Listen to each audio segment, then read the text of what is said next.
Y ya le adelantaba que fue aprobado ya en el Congreso de la Unión, en la Cámara de Diputados, el presupuesto de egresos de la Federación. 10 billones de pesos tendrá el gobierno de gasto, pero ¿esto para qué nos alcanza? Y sobre todo, ¿qué vamos a ver el próximo año con un presupuesto que denunció la oposición en la tribuna? Pues no está dirigido a las principales necesidades de los mexicanos. Yo le agradezco muchísimo al coordinador de los diputados del PRI, el diputado Rubén Moreira, que esté con nosotros. Diputado, qué gusto saludarte. Al contrario, muchas gracias por la oportunidad de hacer algunos comentarios sobre lo que vimos en los últimos momentos acá en el país.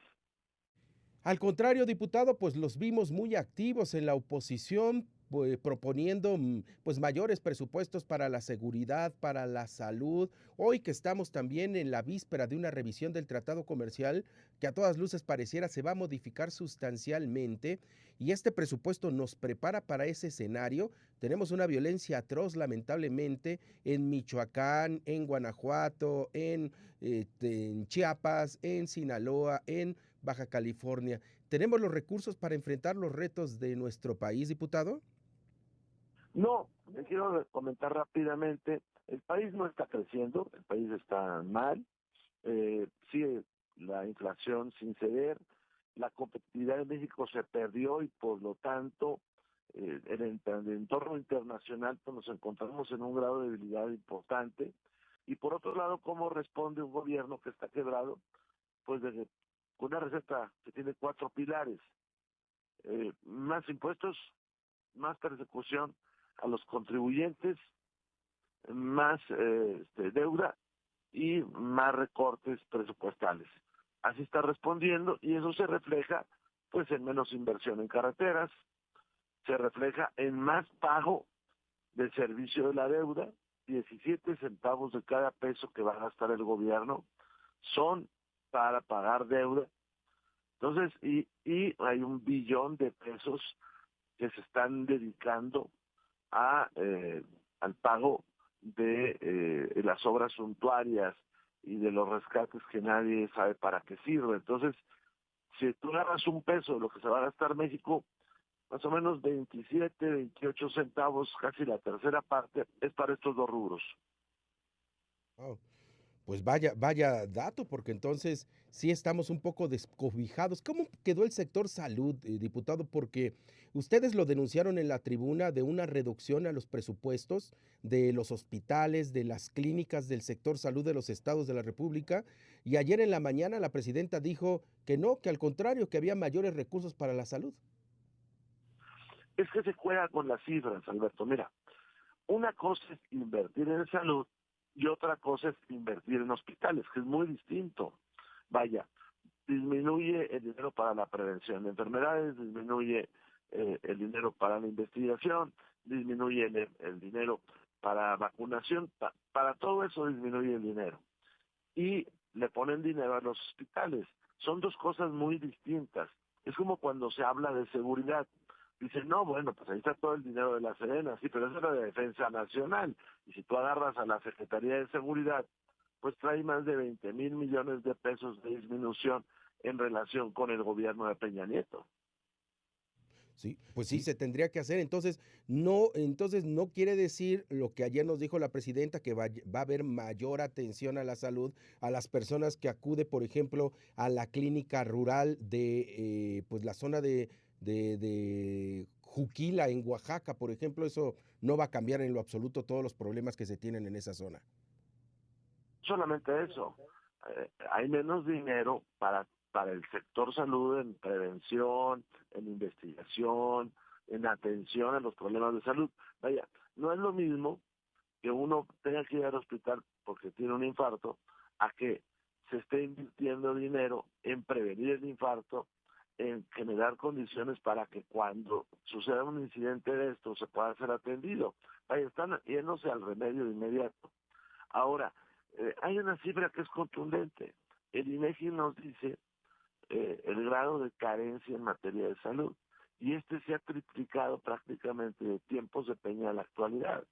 Entonces, eh, pues es como la seguridad. Ellos dicen que van muy bien y cuando tú le preguntas a la gente te dicen que van muy mal.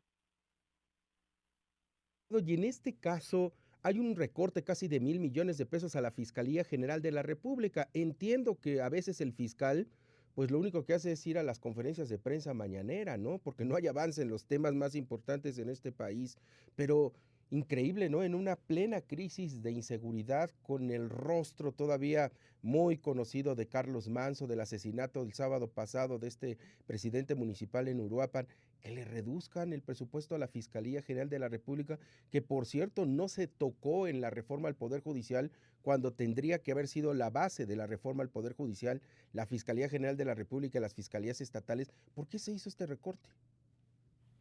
Ese corte es de última hora, lo hacen a medianoche o en la madrugada, y es dinero que se va para los estancias infantiles del Partido del Trabajo, básicamente, y es dinero que se dispersa en algunos rubros.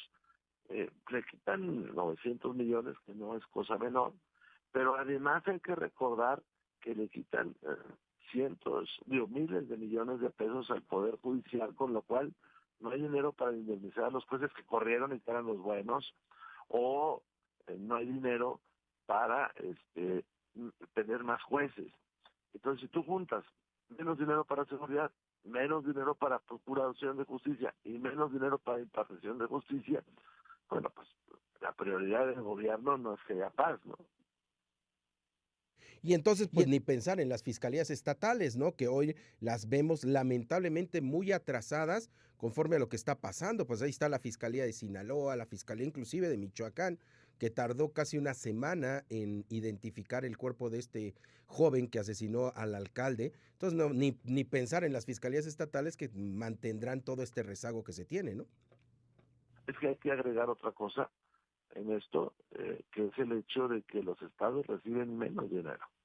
O sea, los estados están recibiendo mucho menos dinero, y obviamente que lo poco que tengan o lo que tengan lo van a dedicar a sus tareas vitales, ¿no? A pagar la nómina del magisterio, a pagar la nómina del sector salud, lo que los tienen, o sea, a mantener vivo el gobierno.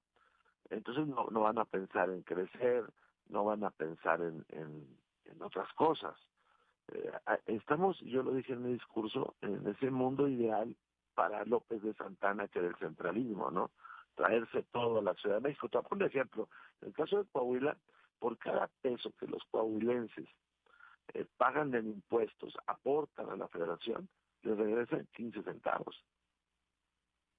Sí, no hay una equidad en la distribución de los recursos. Oiga, diputado, y por último, el tema de la deuda. Esta, si bien ya fue aprobado en la ley de ingresos, pues la deuda va a servir para los programas sociales, va a servir para desarrollar el sector del campo, que acabamos de ver los bloqueos en donde se compran los productos agrícolas, principalmente el maíz, por debajo de los precios internacionales. ¿Va a servir para tener más empleos en el campo o para qué va a servir la deuda que solicitó el gobierno mexicano? Pues para pagar deuda. Mire, se están pidiendo 1.7 billones de pesos de deuda, y es más o menos, claro que son cifras muy grandes, es más o menos lo que vamos a pagar este año, o a pagar México, de la deuda forzada. O sea, al gobierno del presidente López Obrador se le dispara la deuda. Y no se le dispara por los programas sociales, porque por ahí se les trata de justificar, o se trata de criticar a los que señalamos que hay mucha deuda. No se dispara por las obras faraónicas, se dispara porque México no crece, no está creciendo. De hecho, hace unos minutos el INEGI nos dice que ha caído la venta de vehículos ligeros. México no está creciendo. Entonces tienes más deuda y ganas menos dinero. Es como una familia con un papá parrandero, ¿no? Pero que trae tarjeta de crédito. Sí, pues sí, lo único que hace es que más se endeuda. Entonces, ya con todo esto, a manera de conclusión, diputado, entonces, pues 2026 va a parecerse mucho a 2025, con poco crecimiento y sobre todo con pocas oportunidades para crecer en la sociedad. Me temo que sí, y con un agravante, ojalá me equivoque, que es el hecho de la negociación del TEMEC, que eso pues va a generar incertidumbre y realmente no sabemos qué vaya a pasar. Sí, esa es otra circunstancia. Por cierto, ¿van a participar como Congreso en estas negociaciones o será lo que decida solamente Marcelo Ebrard en la Secretaría de Economía? El Senado, en teoría, tiene la participación fundamental, porque es un tratado que tiene que ahí ratificar, y ellos tienen un dispositivo en el Senado, a nosotros nos los presenta el senador Alejandro Moreno, para darle seguimiento al TEMEC. Sería fundamental también que ustedes participen. Finalmente, el Tratado de Libre Comercio es una ley, ¿no? Está en la Constitución mexicana o en una ley secundaria, entonces no podría modificarse por una sola persona, pero cuando la persona se llama Donald Trump, con todo el poder que tiene, pues a lo mejor sí tendríamos que estarnos preparando con mayores recursos para lo que pueda venir en México, ¿no? Pues lo que pasa es que es jugar a las vencidas con alguien más fuerte, pero el problema es llegar a jugar a las vencidas con alguien más fuerte y llegar sin haber comido, sin haber hecho ejercicio, siendo obeso. Pues ese es el México con el cual vamos a ir a competir. Pues va a estar muy complicado, diputado, y seguramente ahí te vamos a estar molestando, como siempre, para que podamos platicar de lo que está sucediendo en el Congreso y también en la vida política de nuestro país. Diputado, te agradezco mucho que hayas platicado, como siempre, con la audiencia de Informativo NTR. A tus órdenes siempre, gracias. Muchísimas gracias. Fue el diputado Rubén Moreira, el coordinador de los diputados del Partido Revolucionario Institucional. Vamos a ir a un